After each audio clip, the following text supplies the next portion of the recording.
Is it done? Should be done. Should be live. Wonderful. Richard Hart, very nice to meet you, sir. Good to meet you. So is this the same Richard Hart that bought Bitcoin at $30, that retired in 2003, that's a serial entrepreneur and the founder of BitcoinHex? Correct. That is I. Did I I, miss I anything? was I was a lot of stuff, yeah, but it's fine. I wrote a couple books. They're free. You can download them. I got like a bunch of chat rooms with like 6K people, 2K people, 1,500 people.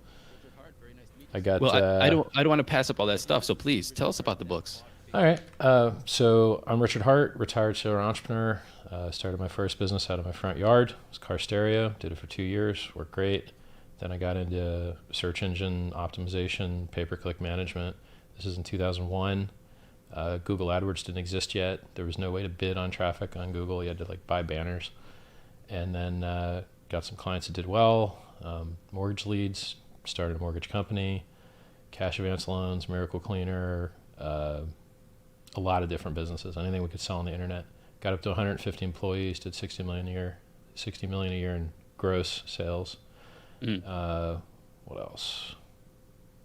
So then I retired, moved around the world, lived in Panama a couple years, Costa Rica, Argentina, traveled Europe 5 years, spent a year in Australia, just been everywhere, done everything. And first saw Bitcoin when it was $1, and then thought nothing of it. And then when I saw the Silk Road article in Wired, it's when I got in, along with a lot of other people, which made the $30 peak. Like I'm one of the people that helped make that bubble. And then wrote it down to one, and then sat through a bunch of bubbles after. Then came out publicly to defend my investment when I saw Ethereum was overtaking the market cap, and I didn't own any Ethereum. So spent some good time telling people not to buy Ethereum to my own detriment and theirs, because they would have made a lot of money had they sold the top. So I learned that being technically right is not the same as being price right, and you need to separate the two, because a lot of bad projects pump, a lot of good projects die, and things that get hacked, the price doesn't even go down. It's a very funny game we play in the crypto speculation game. Your audience knows your origin stories inside and out. Mine does not. So if they're watching live right now, they're probably like, "Oh, this shit Yeah. again." I'm Yeah. sorry. Sorry, I'm guys. sorry. Trying to tighten it up, trying to make it shorter for you guys. But what I really want to talk about is some of your philosophies. I think that you are much more realist when it comes to Bitcoin. You have a lot of influencers online, and they're saying buy Bitcoin. It's going to be mass adoption. We're going to be down at the grocery store buying bread and milk and cereal with Bitcoin. Just give it time. And you said Bitcoin has failed to be a currency. Yeah, And 100%. what does that mean? And what do you say to somebody when they say just give it more time? This is the internet 1993. Well, if you look at how startups operate today, good ideas go viral and rapidly scale to millions of users quickly. So Airbnb went from no users to lots and lots of users over maybe 6, 7 years, something like that. Hmm. Uh, Uber went from no users to lots and lots of users over maybe the same time frame, similar time frame. Bitcoin's been around for longer than both of those companies and has 1,000x less users, 100x less users, right? Hmm. So in Bitcoin, there was only 4.3 million wallets that have over $100 in them. Now, there are users of exchanges that think they're users of Bitcoin. They're not. And they think they own Bitcoin because an exchange owns the Bitcoin for them. Hmm. That's not what Bitcoin was designed for. Bitcoin was designed to get rid of all those people. You hold your keys, you own your money, not your keys, not your coin, right? So the real utility, the real usage of the currency can be seen in the unique wallets, right? And one person could hold more than one wallet. So assuming, like if I tell you there's only 4.3 million wallets with over $100 in them, we could actually have less than 4 million users of the Bitcoin network, because 10 of those wallets could just belong to one guy, right? Right. That's pitiful adoption, absolutely Right. pitiful. And we've had retailers stop accepting Bitcoin. We've had ATMs shut down. Now it depends on where you live. I guess some places maybe there's some ATMs opening up. I know a lot of places where they've just shut down. So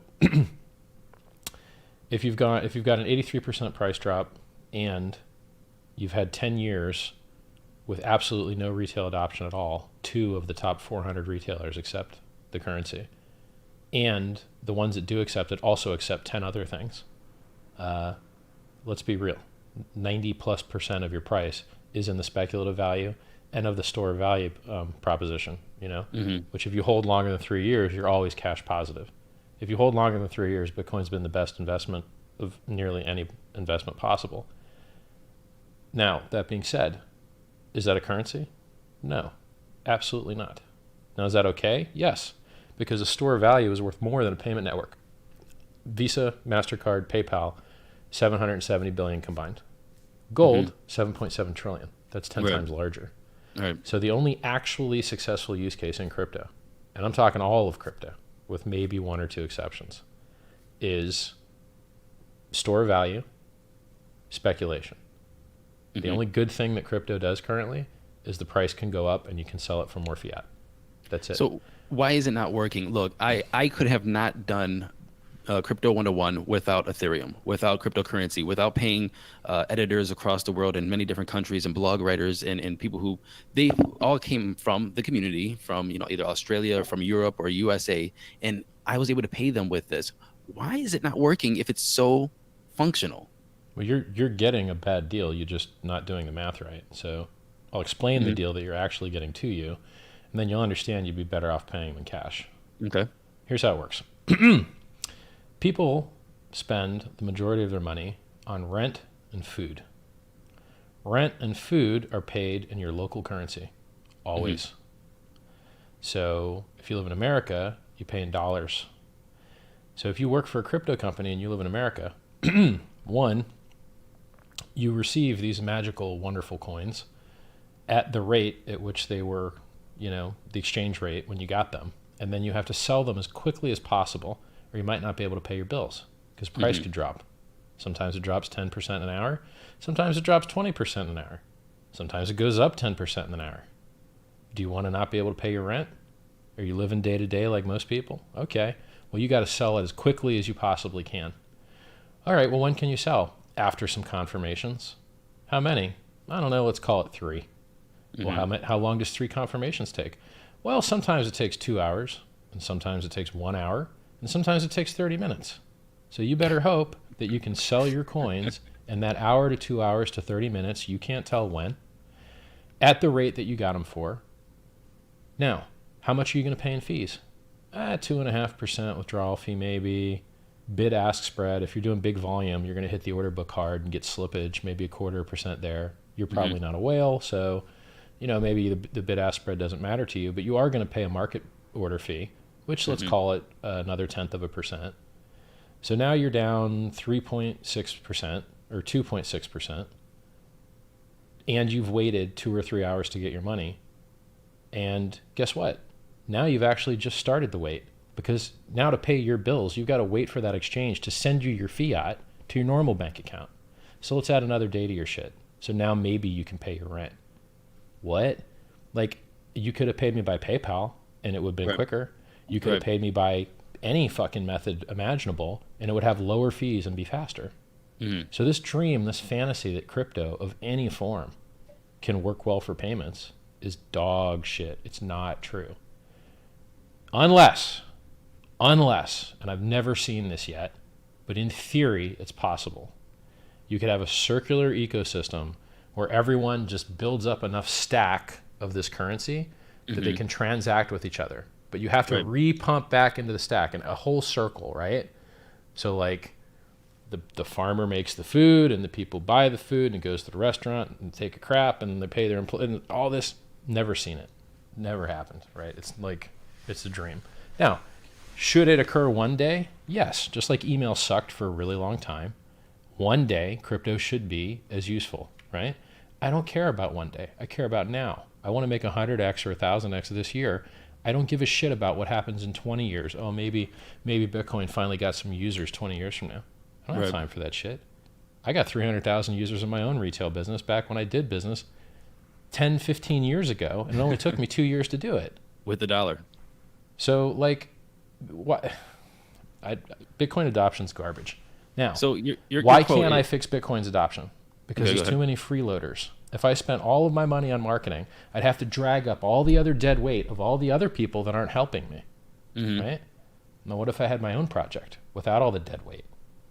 What if I had enough money to be cash positive onboarding new users? You said people don't give a shit about changing the world. They just want to make money. Is, is that true? Oh, yeah, it's 100% true. However, it's slightly misleading because most things that do make money do make the world a better place.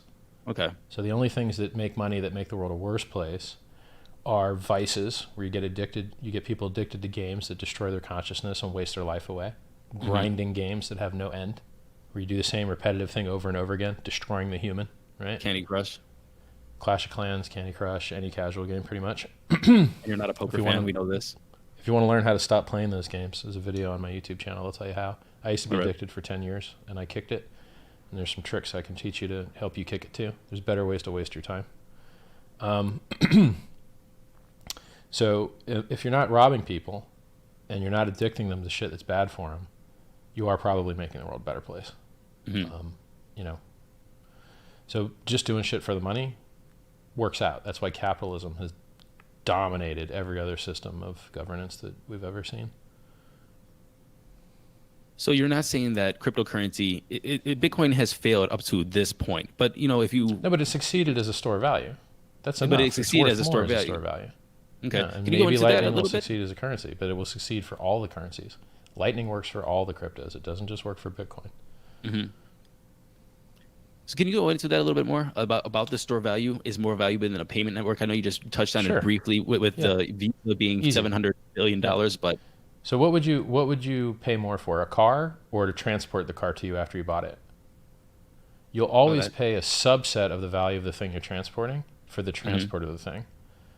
So by definition, you're always going to pay less for a payment network than you are for the stuff that you're moving.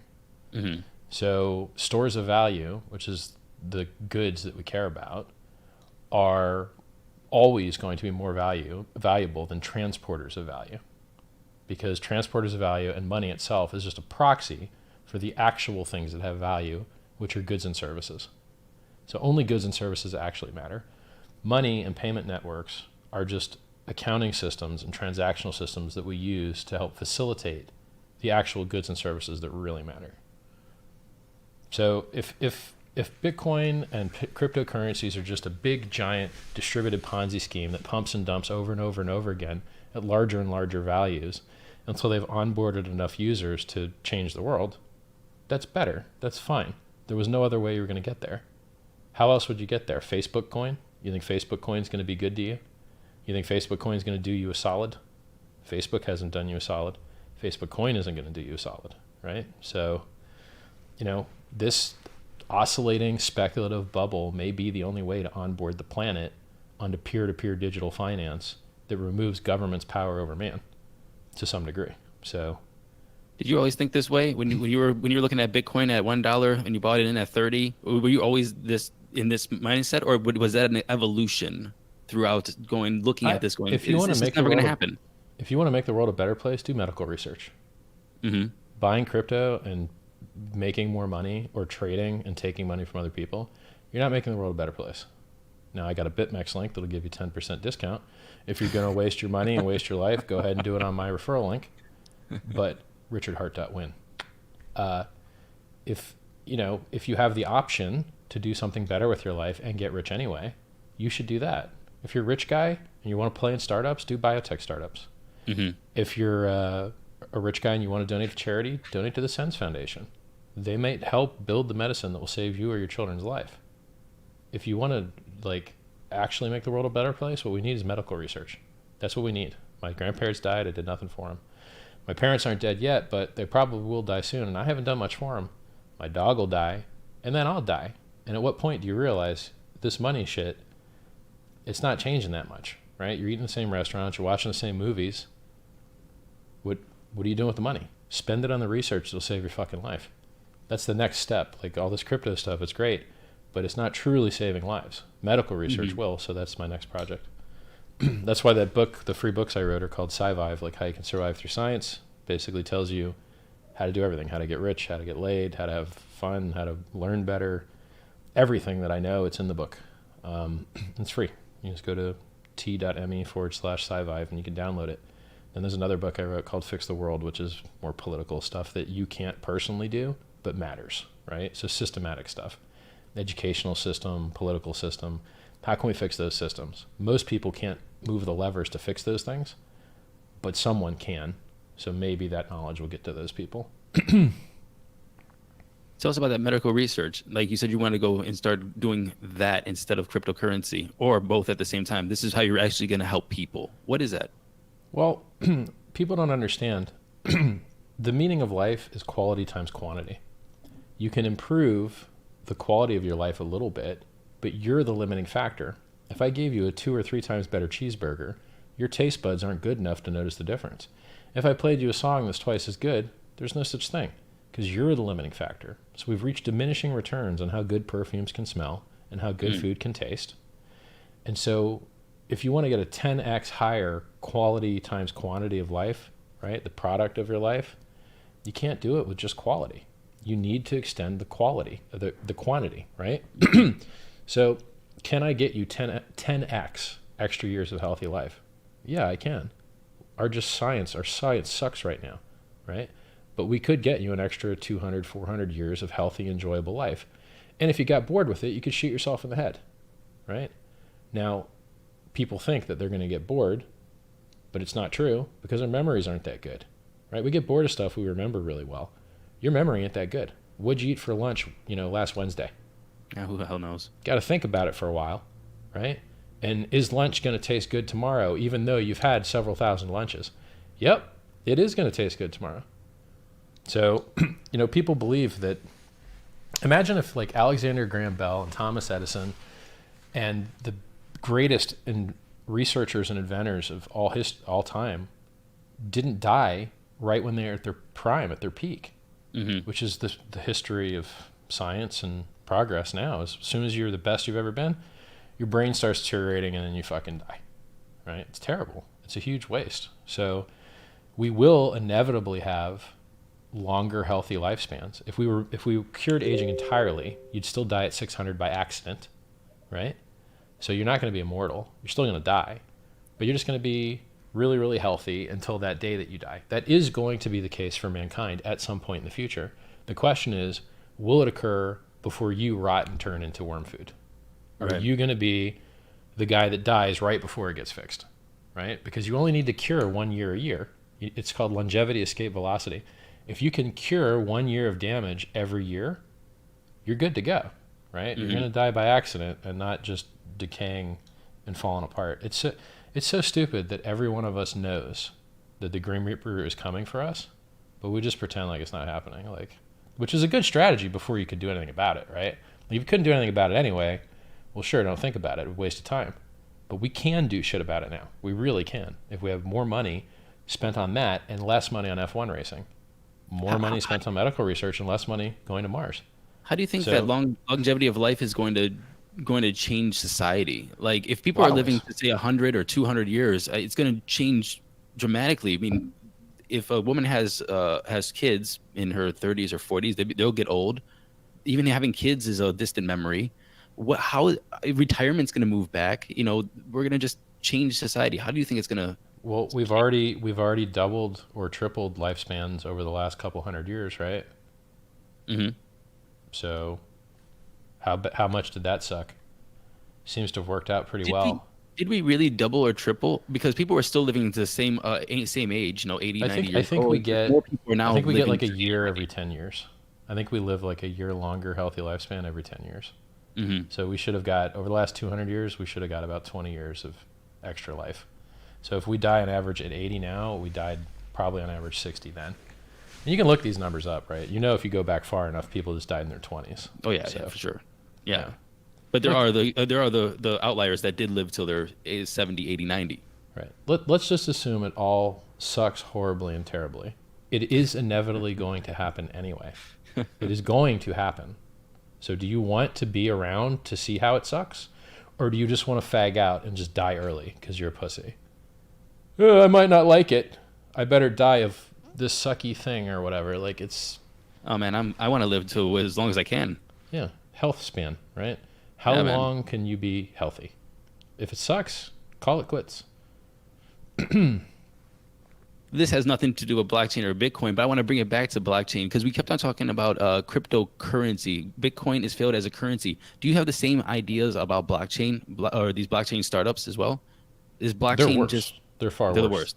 So Oh, please. cryptocurrencies have a reason to use a blockchain. Okay. A blockchain is an extremely, extremely bad database. Sometimes you can't write to it. Sometimes what you write to it gets forked off and disappears. It's extremely slow. Bitcoin does 3 or 4 transactions a second. It's extremely expensive. It's extremely wasteful. If you want the slowest, shittiest database in the world, use a blockchain. Now, who are the only people in the world that benefit from using such a terrible system? People that need censorship resistance. If people are trying to censor your transactions, blockchain is amazing. It's the only thing we got. It works. It's been working for 10 years with 99+% uptime. Try doing that with anything else. You can't. Mm-hmm. So all these startups that do digital ledger technology, they do not and should not be using a blockchain because no one is trying to censor their transactions. So if you want to take an engineer's perspective on this, the National Institute of Standards in the United States, NIST, created a document on blockchain that has a flowchart on it. And it says, do you need this? Do you need this? Do you need this? Do you need this? Do you need this? And it gives you all of your options, right? And then finally, after all those, it has blockchain. So you only need a blockchain if you don't have anyone that you both trust. If you both have someone you trust, you can just trust that guy. You need immutability, and it just goes through the whole list, right? So if your project needs censorship resistance, use a blockchain. If it doesn't, which the vast majority do not, it's the worst product in the world to add to your thing. Like, it's horrible. So what I'm hearing from all the hodlers out there, if you're going to invest in a blockchain startup, an ICO or a cryptocurrency, you're just going to go in there for your 10x and get out. Don't be in there for the tech. Don't be in there for the startup. Don't be in there for the future. Make the money, get out, go to something else, and then get into the medical field. Or just do a better thing to start, right? So, like, take the project that I'm doing.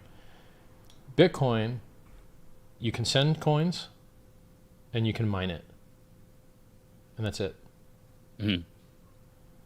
You can't earn interest on it.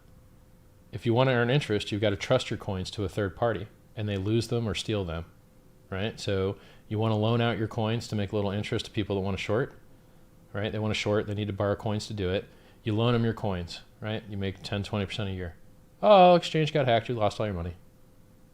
Bet you regret trying to make that 10% now, right? Right. Oh, maybe I'll sell my Bitcoin to buy mining hardware, and then maybe my mining hardware will get here on time, and maybe the hash rate hasn't gone too high, and maybe my house doesn't catch on fire, and maybe I'm profitable, or, oh, the market crashed, and you can't get out. All you've got is pre-depreciated equipment and signed contracts with, facilities.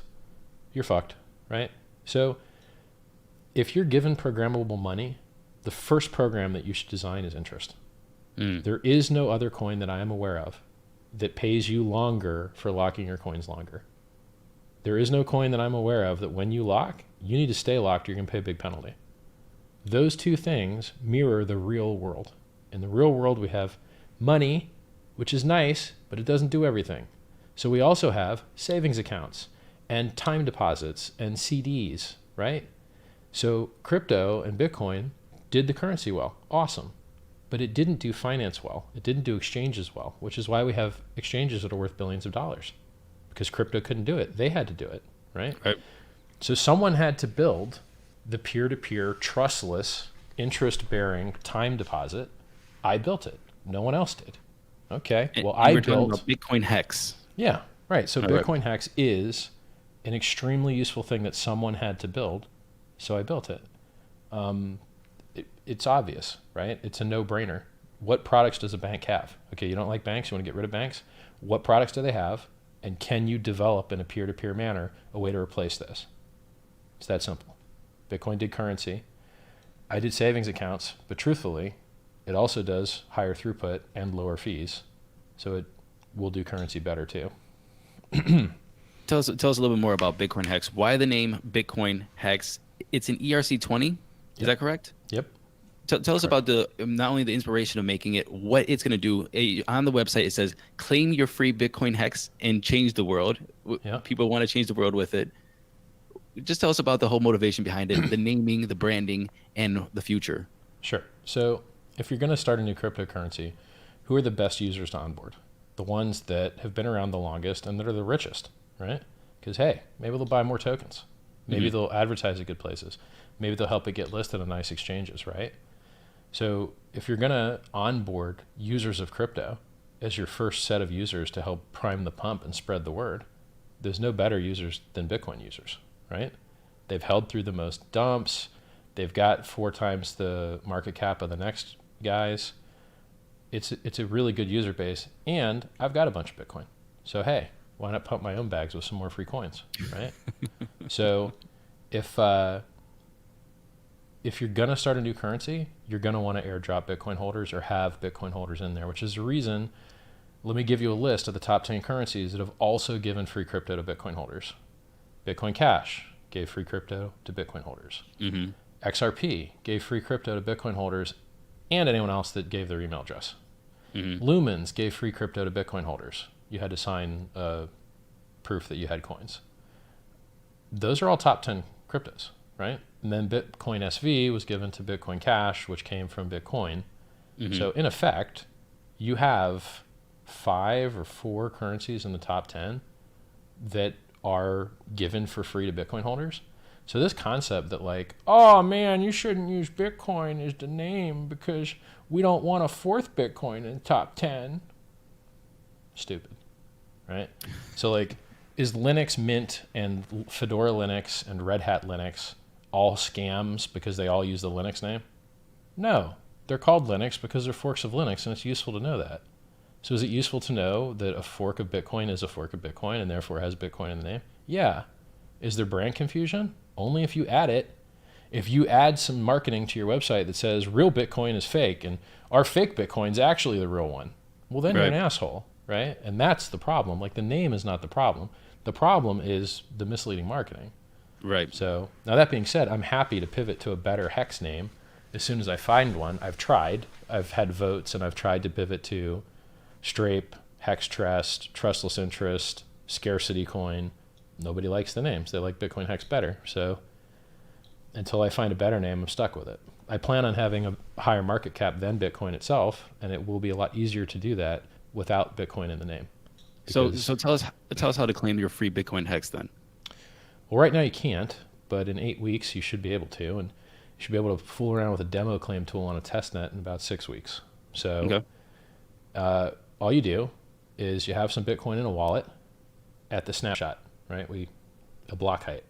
At that date, at that time, at that block height, we take a snapshot of the network. Whoever had coins then is eligible to get free Bitcoin Hex. As long as your coins are in a normal address, normal SegWit or normal address, no multi-sig or weird scripts or anything like that, then you just go to the website, claim.bitcoinhex.com, which isn't up yet, right? But it will be. You go to the site, you paste your Bitcoin address. You're worried about anonymity and security? Use a proxy, use Tor, use a computer at the library, I don't care. So you just paste your Bitcoin address in there and you tell it you want to claim. It goes through and makes you a little statement. You copy that statement to your Bitcoin wallet. You click sign. You copy the output back. You click submit, you're done. So that's basically put your address in, copy, paste, done. That's it. Now you do have to have a Bitcoin wallet that can make signatures. Most of them can. So Ledger, Trezor, Coinomi, Electrum, Bitcoin Core for anything except Bec32 addresses, which no one uses. And that's it. So what is Bitcoin Hex designed to do? I guess you're going to claim it. You're just going to make interest, money. This is what it's for, or is there any it's designed utility to appreciate in price. That's its sole goal, is to become as expensive as possible. Yeah. So here's how it does that. price is how's it going to do that without a utility? I guess that people are looking at like for Bitcoin, they say adoption utility. is going to be the utility. Yeah. People only buy crypto because the price is going to go up. That's the utility. There ain't no other utility. Go look at the top 10. Tell me the utility. There ain't none, right? So being a store of value is enough. Having something that just goes up in price is enough. Doesn't need to do other stuff. That's more than enough. And it's been more than enough for everything else in the list, right? So how do you get price to go up? Well, you can increase demand or you can reduce supply. That's it. So how do we increase demand? Well, we could do a lot of advertising, but I can't tell you about that because the Howey test. The Howey test says that you're a security and have to follow securities laws if you have people giving money to a common pool with the expectation of profit from the work of others. So I like to fail all of those tests, right? You're not giving me any money. There ain't no common pool. I promise you nothing. No work at all. Contracts there. It works. Use it if you want. Have fun, right? No securities problems. So that's how you could increase demand, is through advertising, right? Now, how do you decrease supply? By getting people to lock up their coins and take them off the market. Okay, well, how do you convince them to do that? By paying them interest. Well, that's pretty easy. That's what they do in the real world. You go to the bank and you're like, hey, I want interest. They're like, okay. Get a savings account. You're like, oh, those rates suck. You want higher rates? Lock it for a longer time. We pay you more. Oh, it already works in the real world. There's already $600 billion of CDs in the United States. 571 last I checked. And that's not even the CDs over $100,000, which are called jumbo CDs. I don't know why it's so hard to find a measurement on those. I haven't found one yet. But that's a $600 billion market just in America. And the ratios seem to be the same in other countries, right? Does Bitcoin address that market, that $600 billion market? No. Well, why not? Because whoever designed it didn't have the 10 years of learning that we've had. You know, it was the first of its kind. And in 10 years, we figured some stuff out. Well, I would much rather people stake their coins than buy mining hardware. When people buy mining hardware, it just increases the pollution, increases the electric bills, and then they sell more coins on the market to pay for it. So more miners equals lower Bitcoin price. More people staking equals higher BitcoinHex price. Self-empowering, right? People stake, price goes up. They FOMO, they stake, price goes up more. Less supply, it just keeps going. There's no canceling it out with having to sell coins to pay electric bills to pollute the environment, right? So you got your test coming out in 6 weeks, 8 weeks. People can claim this BitcoinHex. Should be, If they want to make this money, if they want to just get into a Bitcoin that's just going to go up in value because of the things that you just said. Well, no, it could go down. It depends on what. If everyone drives the price to retard levels, then it can dip, right? Like dips are not illegal. What is retard levels? It's designed to pump, but that don't mean that it pumps in a fucking 45-degree angle with no variations. So how do they know when this is ready to go? That's what I'm asking. Oh, well, go to the site and put your email in there and go to the chat room. So we got 1,400 people in the chat room right now just talking about BitcoinHex. There's about 150 live all the time. T.me/BitcoinHex. Go to my Twitter, twitter.com/Richard Hart, win, Richard Hart, WIN. Go to my YouTube, Richard Hart on YouTube, youtube.com/Richard Hart. And yeah, you're going to know when it comes out. I mean, look, you should be in the chat room and reading the website now because there's so much cool game theory in this that it's going to take you a week to understand it. It's much more complicated and interesting than crypto. In crypto, you have, is the price up or is the price down? And that's all you got. In this, you got, if you claim the first week, you get 20% bonus. If you refer somebody, you get 20% of their stack. If you refer yourself, you get 20% on your own stack. If you stake your coins, you get coins that didn't get claimed, like Satoshi's coins, and you get interest, and you get critical mass and virality bonus, which inflates the currency to early stakers as more and larger claims come after them. So everyone has a reason to spread the word. And you have two other revenue sources as a staker on top of the interest. If people emergency end their stake, you get half their penalty, and their penalty is half their interest. So like if you staked for 50 years and you got 20% extra bonus shares for each year, so you get like 10x your shares. So in normal CDs, you get paid more for staking longer, about 20% per year. I just copied that behavior for this system. So if you stake for a year instead of 7 days, you're going to get an extra 20%. If you do that for 50 years, well, now you're up 10x, right? So you've got 10x the shares that you would otherwise have. If you instantly end your stake, I think it zeroes your account and you'll lose all of your money. And that money will be given to the people that didn't unstake, right? Right. So if you take a bunch of bonus shares by staking a longer time and reduce everyone else's payouts, you better do what you said you were going to do, or you're going to pay a penalty, right? Right. So unlike other systems that pay interest, like proof of stake or masternodes, where you can just dump whenever you want. Oh, China's going to ban it. Oh, dump it, right? In this system, when you're in, you're in. Just like the real world, right? Oh, you want to cancel your CD? You pay half of the interest that you were going to get, and then it's a 3-month minimum on all the CDs that I've looked at. They give you a better deal on the like 5-year and up. Maybe 3 to 5 year, you get, a little bit of a discount. It's not 50%, maybe it's 25 or 30%. So there's a lot of game theory going on here. Like, how are you going to stake your coins? Are you going to get Bitcoin before the snapshot to get free coins? Are you going to just buy it when it gets market? Are you going to stake? The most common one I've heard is you take 20% of your stack, stake it for 1 year, 2 year, 3 year, 4 year, 5 year. You want to be in for the first 50 weeks because that's when the huge, huge bonuses happen, right? I don't think Satoshi's going to claim you want his coins. You can have them. Just stake, right? Right on, right on. What do you think of the space these days, man? Like, look, I'm honestly a little bit pissed off with the whole space in general. But by the way, thank you for telling me about BitcoinHex. Thank you for telling the listeners about BitcoinHex and all of that. I know it's a lot to go into. I'm trying to still keep this a 40-minute conversation for the podcast. Yeah, but the space has been interesting lately, man. There's been hacks. Two exchanges been hacked in the beginning of 2019: Cryptopia and Quadringa. Well, Quadringa said they lost their keys, which is absolute bullshit.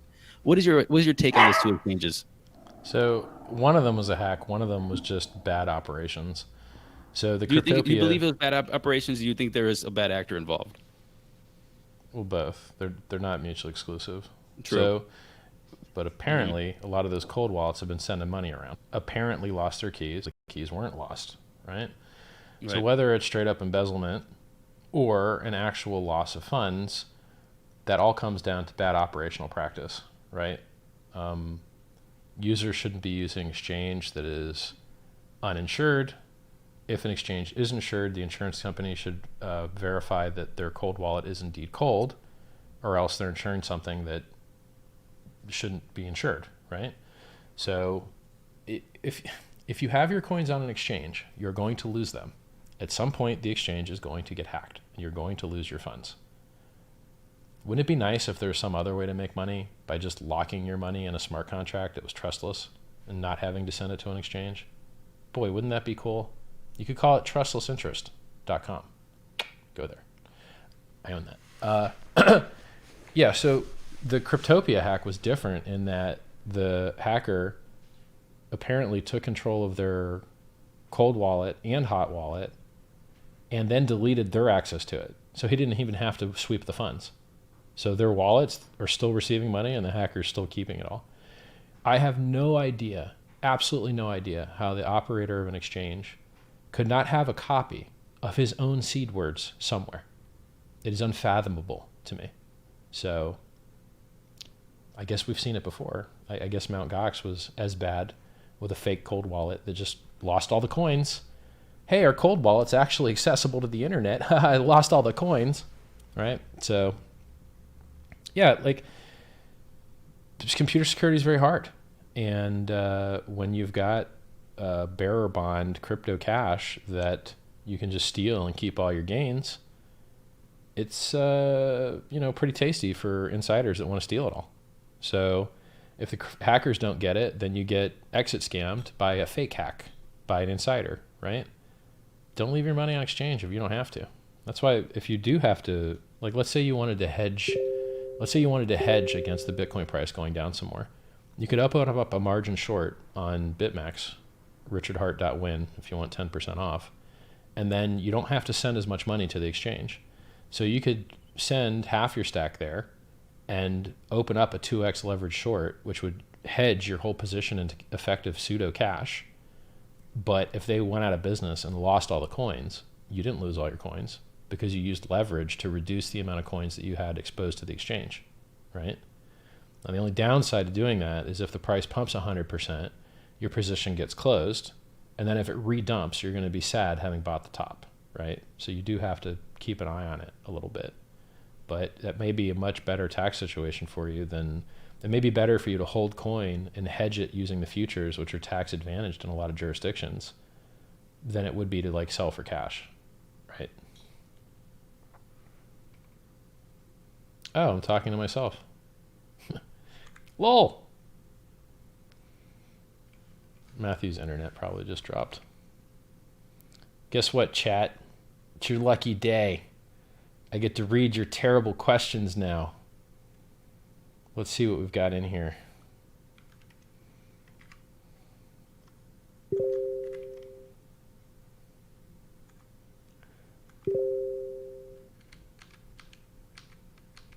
I'm just going to scroll to the bottom because this is all comments. So maybe you guys have questions. It's about a 15-second lag between when I talk and when they see it. So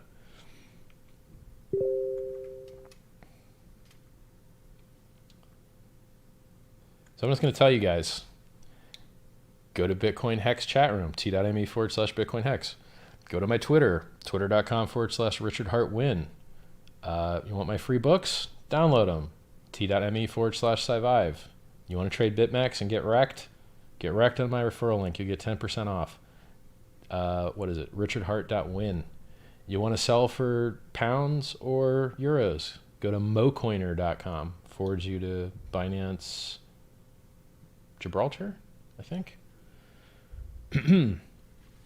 What other stuff should you guys do? Go on bitcoinhex.com, read it all, read the FAQ. I gotta memorize all this stuff. There's so many things.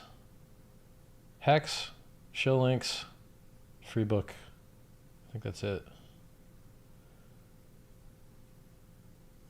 Hey, he's back. The network completely dropped. It's a conspiracy, man. The Illuminati caught onto us, man. Awesome, right? When we start talking about exchanges. We're still streaming, by the way. We're still live on my end. Yeah. Awesome. It's a good thing you're wearing clothes still. Yeah. So, fuck, what were we talking about? Man, that's annoying. You can rip the audio off my end, so you'll still have the full audio stream. I think his network dropped again. Your listeners for the live stream, they're sitting there watching, and then all of a sudden, boom, done. You only dropped for like a minute and a half, man. That's fine. All right, cool, man. So anyway, you were talking about. So we left off about using leverage to reduce your exchange exposure, your counterparty risk. Yeah, there you go. Yeah, but even better than that is trustless interest with virtual mining, with staking, with BitcoinHex. Please, developers, finish the coin. Pretty please. Pretty please. What is it, in limbo or something right now? No, it's just hard, dude. Everything in crypto is hard. So hard. It's insane. Let me give you a sample of how hard it is, right? Please. You know how you have a Bitcoin address? Well, your Bitcoin address just actually represents some private key. Mm-hmm. And you can also represent that same private key with different address formats. Right. So in the beginning, there was no addresses. There was pay to IP. Then they got rid of that. And there was pay to public key, which isn't an address either. And then they made addresses, which were hashes of public keys. And then they made script hash, which means you can pay to like some logic that processes like multisig, like if this guy and this guy and this guy says yes, then pay. Or if this amount of time has passed, then pay, right? So that's pay to script.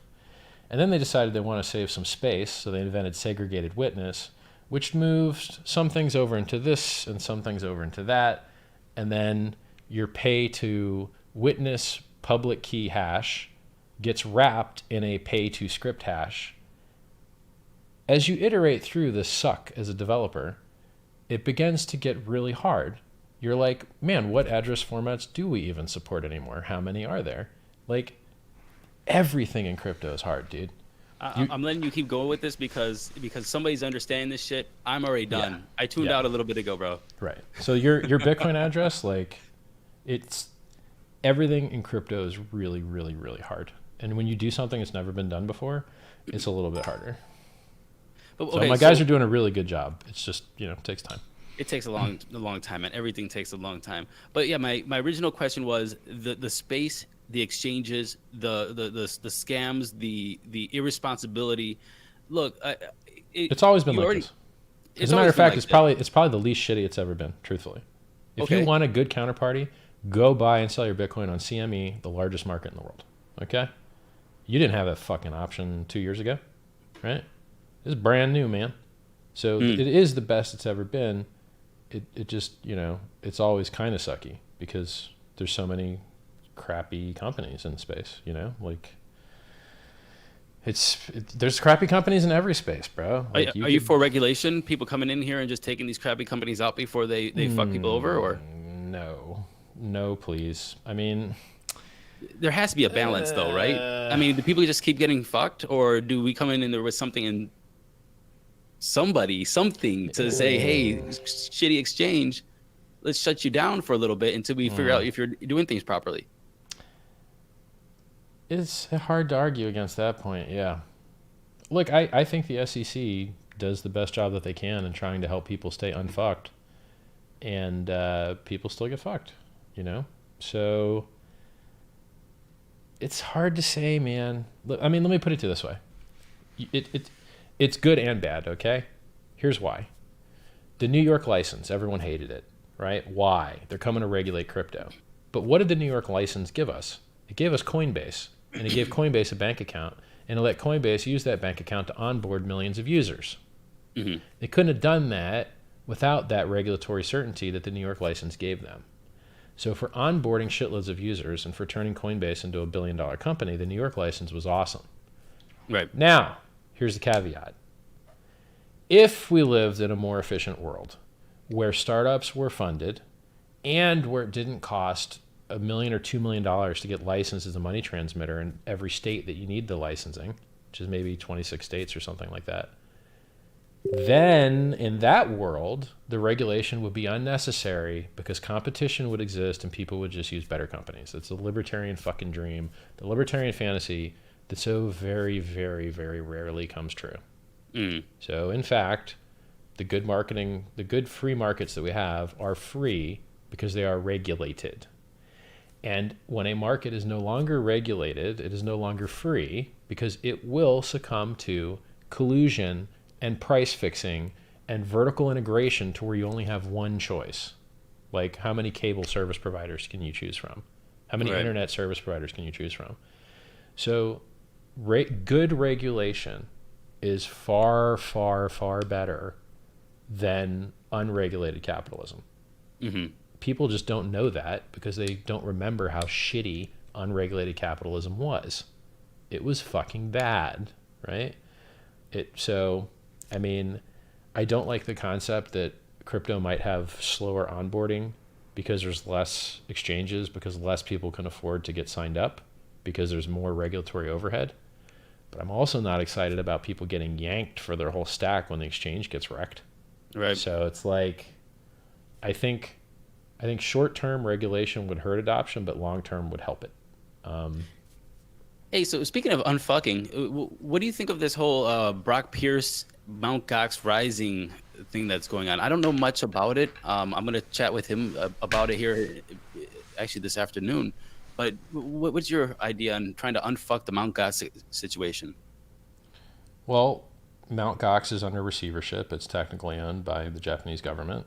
And one of the claimants to Mount Gox, which would be Tibane Limited, which was Karpeles's company, is also under receivership. Mm-hmm. So, there's nothing to unfuck. How are you going to give the money that's already been taken by the government to some other new entity to hand it out differently? Like, really, so basically, I'm not an expert on Pierce's position, but I think his position is Carpalus sucks, so let's get him as far away as possible. I think everyone agrees with that position. And I think Carpalus's position is also accurate in that he's already as far away from possible and everything's already under receivership. So, Mm-hmm. and like, it's just smack talk from the other guy. Like, and I heard something about a letter of intent to acquire. Letter of intents aren't legally binding. They don't mean shit. Right. Like, so what, right? And it's totally unprofessional on both of their sides. As a person that curses like a sailor, I know not to talk about very multi-million dollar litigative concepts with counterparties over Twitter, not through counsel. Like, what? You guys are so dumb. So that's not something that should have even been on Twitter. It, you know, from my perspective, I would prefer to see the coins not market dumped anymore. Please, God damn it. And I actually, in my coin, have a system called Gox Me Not, which removes the Mt. Gox coins from being able to claim. So they can't claim. So they can't dump on our head. So the smart people in Bitcoin Cash gave 200,000 Bitcoin Cash to the Mt. Gox trustee to dump on their heads. So he did. Now, was it smart to give the Mt. Gox trustee free money? No. But that fork wasn't done by smart people. So I'm doing it right. They didn't do it right. By the way, Roger Ver and I had a disagreement about, a year or two ago about how good an idea Bitcoin Cash was. I was right and he was wrong.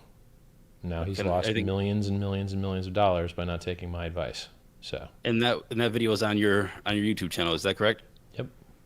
All right. Correct. Well, I think people are going to go check it out. Look, Crypto 101 is the 101. This is what I like doing is I like sitting down with people that are much smarter than me, like you, people that's been in the space, and just listen to you guys talk. Just listen to, pick your brain a little bit, hear your opinions, see what you're doing in the space. And then my listeners, they listen to you too. What would you tell these 101 people, the new people in the space, the people that maybe bought in at 20,000 or the people that are getting in right now that are coming into the cryptocurrency space? What would your advice be to them? The bull run will happen again. The most gains you'll ever make are on a coin you got for free.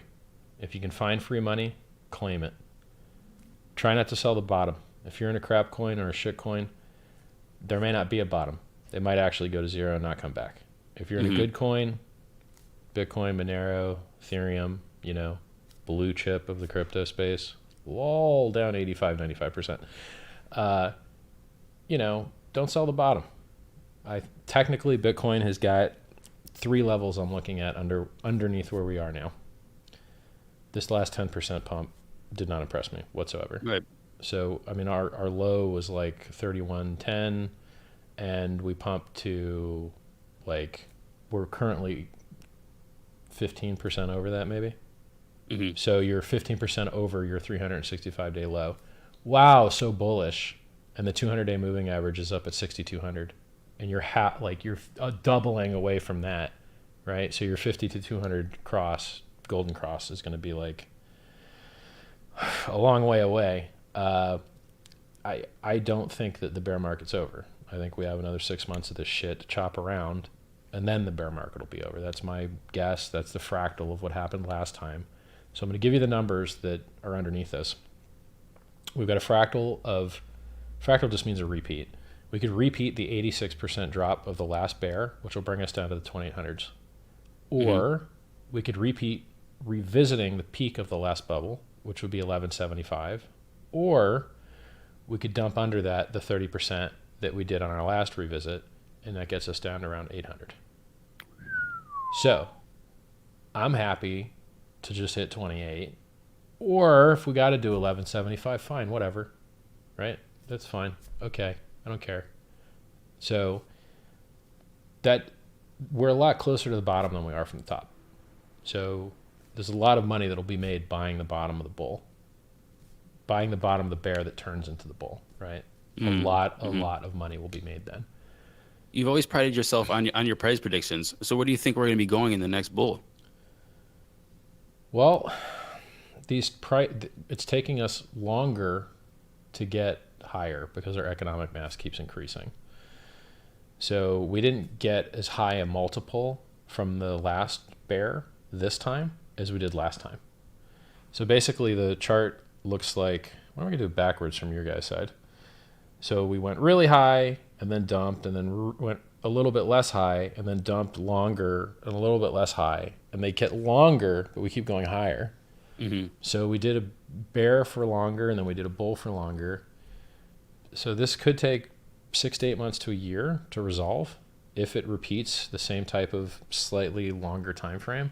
But in Bitcoin, we also have that 4-year halvening where the supply drops in half every 4 years. Right. And that's coming up, soonish. So we might be able to not elongate much more than we already are. It's a possibility as far as our cyclical pump and dumping. We like to pump and dump ever higher. Like so we're crying about $3,000 Bitcoin now, but if I told you 2 years ago about 3,000 of Bitcoin, oh yeah, when we were at 700 or 800, you'd be like, "Holy shit, man, gonna get my 4x." Yeah. So give us a number. What are you thinking? What time frame?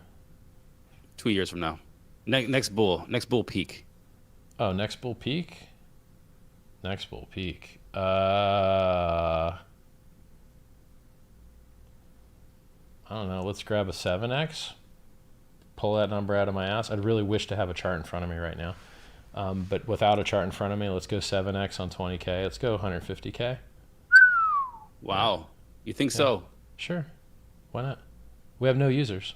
We got to 20K and no users. We can get to 150K and no users. There's no adoption and there's no users, and we did 20K. So let's, maybe get one okay app that has a tiny little bit of adoption. Do with 150K Bitcoin, sure. What do you think about BitcoinHex would be at? The supply is a lot higher. The supply is a lot higher.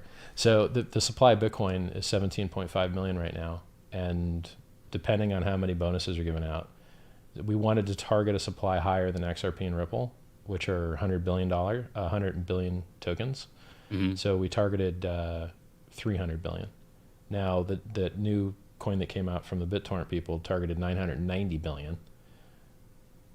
Bold move. I could always switch to 30K BitcoinHex per BTC claim and kind of be in the same range as them. It just moves your minimum price up on exchange by triple. So right now, one Satoshi price on exchange with 50% of the coin locked puts us, I think, at 30 million valuation market cap. And then if we moved it up to 30,000 BitcoinHex, our one Satoshi trade price, which is minimum on most exchanges, nearly all exchanges. I'm unaware of an exchange where that's not the minimum.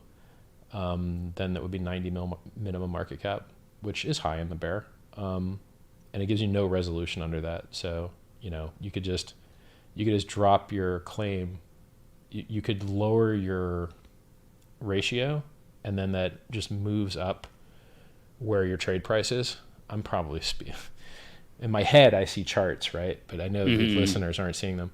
So if I change the ratio of BitcoinHex to Bitcoin claims, then it would increase or decrease the total supply, which would increase or decrease the market cap at the minimum price. So I'm 15% to change it to 30,000 just to kind of target that 900 billion, but I'm totally cool with where it's at now at 300 billion. So you asked for price per coin.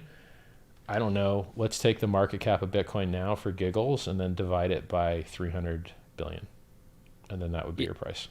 Whoever's got a calculator at home or listening to this, you guys can do that yourself. We're not going to do that right now. Well, I mean, in theory, it should be 1/10,000th, right? Because the ratios, I don't know. It should be around 1/30,000th of a Bitcoin. So that would be like 3,000 divided by 30,000. So that should be like, 10 cents or a penny, something like that. It'd be easier if I had a calculator. Yeah, it would be. It would be.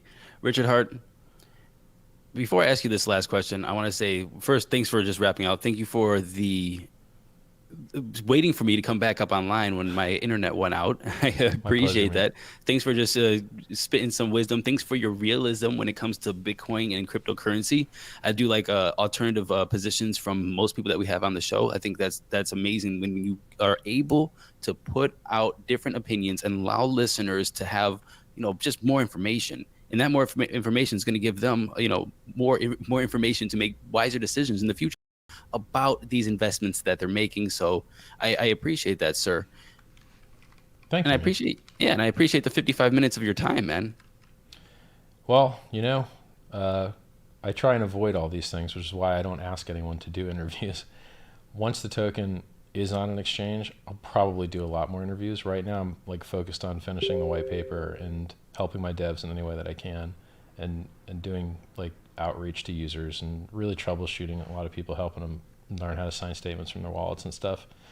It is nice to take a break from that work and talk to people. So I'm not Right on, getting man. a lot of the old social interaction. I'm kind of waking up, working until I can't stay awake anymore, and then going to sleep, and then just doing a lot of that, Well, I'm happy to be your social interaction. Two questions before we go off today. First of all, are those real candles over there? They Those are, but I can't light Yeah. them because they drip backwards now.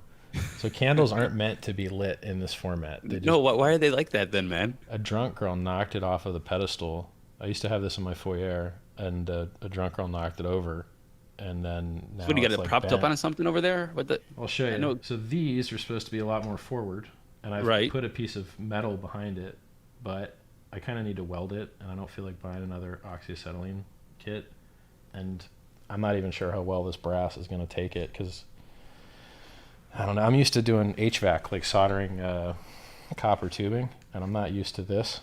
It's actually, when you start trying to weld heavy stuff like this, the heat transfers everywhere and starts melting the clamps that you use to hold it together. All So right. So welding I was is always thinking hard. that was a plastic prop, dude. Oh no, this is a real big ass metal thing. It could hurt you if it fell on you. Right on, right Watermelon on. brass. That's You can buy them last on question, eBay, though. dude. They're probably just a few grand. I love it, dude. I love it in your house, man. But it's not. Just go to a gay person's house, dude. Every gay person's house is filled with shit like this. Yeah. Gold, ornate, baroque. I love that stuff because it's royal. Like if you go to any castle or any presidential suite or office or palace, that's what they look like. Okay. The only place that doesn't look like that I know of is like the White House. Man, It's I thought pretty this was gonna boring be my looking. last question, man. All right, so then tell me what's up with the royal, the jackets that you wear, the patterns, everything. It's You're just signaling. feeling it? It's signaling. So Yeah. I used to have bad fashion sense, and then I Oh, like learned about like the fashion. t-shirt. That's what you're trying to say. I got you. Well, I just knew I was going to sweat after 4 live streams in a row. Okay. So if you want, they tell you to dress for the job you want, not the job that you have, right? So if Hmm. someone meets you, they don't know shit about you. They just know what you look like and your posture and your facial expression. So if you have good posture, good facial expression, and good fashion sense, you're going to be attractive. And attraction is not a choice. They will feel attracted to you. They will physically move closer to you and buy you shit and be nice to you and listen to you because you are attractive, right? Right. So, if you don't have good fashion sense, the people, you're fucking over everyone. Everyone else has to look at your ugly ass. And you're no fun to look at if you ain't dressed nice, right? And you're going to be treated more poorly, and you're going to be paid less at your job, and no one's going to want to hang out with you. So why not just learn about color coord? You don't even have to learn anything. Just when you go to a store, buy what's on the mannequin. That's all you have to do. There's already a stylist at the store that has decided what to put on the mannequin. Their head isn't up their ass. Just buy what's on the mannequin so everyone else doesn't hate looking at you, pretty much. Then if you get really smart and you want to get creative, you can push the edges and, do fancier stuff, which is what I'm used to doing. So it's So what are you signaling when you got a wealth, velvet power, jacket on? creativity, um, awareness. It's people that are good at one thing tend to be good at other things. So if you Hmm. can display excellence in some area, then people will assume that you're excellent in other areas, and they're usually right. So, and it's a hobby like anything else, right? Like I got outfits to match keyboard key sets I have. I've got, why not, dude? I'm ancient. I'm like 1,000,000 years old. So I've done all the hobbies, right? I've done photography. I've done weightlifting. I've done shooting guns. I've done a million different hobbies. It just happened to rotate into my hobbies list. Oh shit! By the way, you've been hitting the gym hard lately, no? Yeah, dude. So much that I fuck my elbows up. I have tennis elbow now, and I have to hope that it goes away. So I'm on my second week. It doesn't hurt. It hurts. It hurts right here, and it's Right. on both arms. So I just I overtrained, You know, And are you taking anything for your joints? I fucked I up take my shoulder the other day. I take omega-3 fatty acids, Okay. something called Udo's oil. It's an omega-3 omega-6 blend. Mm-hmm. Makes your skin work great. It's one of the only supplements that's proven to actually work, right? Omega-3s. Good for your skin, good for reducing inflammation, should be good for the Right. joints, especially if you're weightlifting. And it's good for your heart, lowers your LDL, raises your HDL, so you get less heart attacks. Mm-hmm. It's just really good. And if I don't take that, I get acne. So it's like super easy. Like if I start getting red dots, I'm like, ah, shit, I haven't been taking the pills. Then you take it, 2 weeks later, they disappear. So I saw 2 weeks ago, man, and you killed those pull-ups on Twitter. You posted the video. Dude, So good job, bro. I'm lifting as heavy, like the strongest I ever been. But the injuries got me fucked up. Now I am being lazy. I know that I could rotate some other exercise in there that's not arms, right? Like I could be doing abs and calves and whatever else, but I'm just being lazy about it. I need to do something. I wish. It sucks that this is the kind of injury where you can't fuck with it. Like if you fuck with it, you can end up with a lifelong problem that never goes away. It's I'm old not for people shit. that. Thanks, man. Man, all right. I never considered myself an old fuck until now. Well, it is true, man. Look, I'm 40. I'm getting joints and shit You like look that. like I don't you're know how old you are. 18. What the fuck? What do you Well, eat? thank you, man. Well, see, How, it's fish how oils, are man. you 40? Huh? Jeez, I'm getting on your diet, dude. Are you like bleeding Beer, young people? fish oils, and no meat. There you Oh, go. so you do fish oil. All right. Yeah, yeah, Nice, dude. yeah, man. I'm with you with that. Yeah, if you want to know whether a supplement works or not, you just go to examine.com. It's free, and they go through all of the research, and they tell you, here's what works, here's what doesn't, here's the research papers as to why, here's the degree of certainty of confidence we have in these statements. And they do it for everything, right? Mm. So they'll tell you what works and what doesn't, and it's a really, really great resource. And it's free. Brother, last question I have for you before you go, man. Give me a couple songs for the Crypto 101 Spotify playlist, man. What is Richard Hart listening to? What are you jamming out when you're writing that white paper? Usually I'm a drum and bass guy. So when I'm actually writing the white paper, I'll turn on. I totally didn't expect that. Yeah, I know it's weird. I've just like I've cycled through a lot of hobbies, I've cycled through a lot of music loves, right? So I like classical, I like rock and roll, and I like drum and bass most.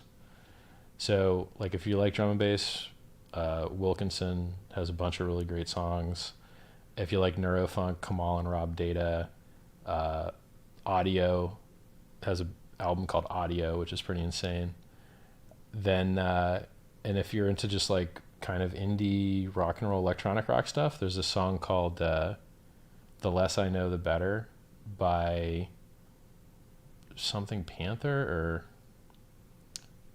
can't remember the name of the band, but the video to it is amazing. Like it was nominated for an award. I've seen this video so many times, and each time I watch it I notice something new. I'm gonna pull this up for you real quick actually. Yeah, man, pull it up. Tame Impala, The Less I Know the Better. That video is so goddamn good. It is fabulous, and the song is really good. Yeah. Yes, I know the better. There it is. So if you want that like 2 hour long track that just that you can work to, let me look it up. So if you just Google neurofunk, Neurofunk. yeah, All right. one of those 2 hour long mixes should keep you in the work mode. Fun. Thank you That's very it. much. Appreciate that. Good talk, man. Yeah, Richard Hart. I'm happy to do this I have anytime you I have want. to end this properly for the show. Hold on. All right, Not the live stream. I'm ready. Richard Hart, entrepreneur, Bitcoin holder, founder of BitcoinHex. Thank you for coming on Crypto 101, sir. Hey, thanks for having me, man. I really appreciate it. You make not eating meat look good. Hey, you're one of those rare steak guys, aren't you?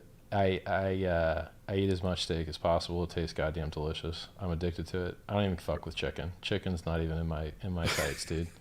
Chicken's pussy food. I want basically all I eat is filet mignon, like constantly. I'm trying to figure out better ways to make it. It's really hard to get it consistent. Yeah, how do you do it? Well, right now I got an infrared thermometer, and I was bringing it up to 350 so that the oils don't hit their smoke point, because butter has a smoke point around 360. And now I just don't use butter at all, and just let it get a good sear first. Yeah. and then I'll turn down the heat because like the meat, if you get boiling, like if you get a liquid kind of boil, ruins the meat. So you need the sear to get the fats to turn into sugars by the Maillard reaction on the outside. Is that a cast iron sear or?